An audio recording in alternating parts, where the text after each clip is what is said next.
So Jason, thanks for coming in today and taking the time. When you think about guidance you've provided around 401k fiduciary governance, if you had a nickel for every time you said blank, I'd be rich, how would you fill in that blank?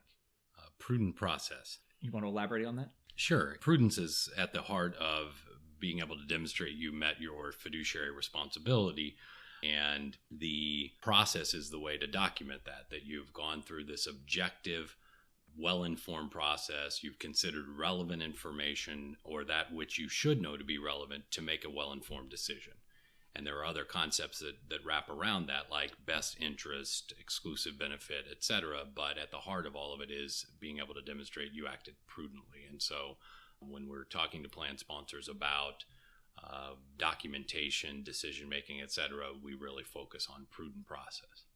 In a big picture, prudent process is part of a grander fiduciary governance strategy. Why is fiduciary governance so important for employers to pay attention to?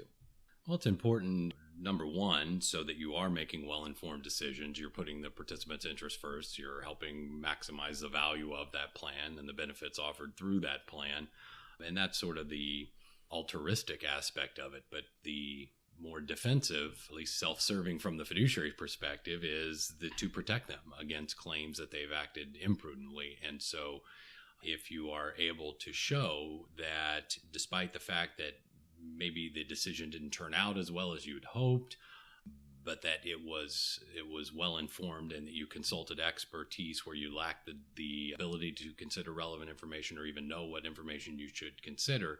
If you can link all of that together, then ERISA doesn't require you to be perfect, or doesn't require that decision result in an optimal scenario for the participants. So again, it's kind of back to that first question. That's really all about the process and how you got to that decision, what information you considered, what expertise you relied on internally or externally, and then ultimately that basis for the well-informed decision.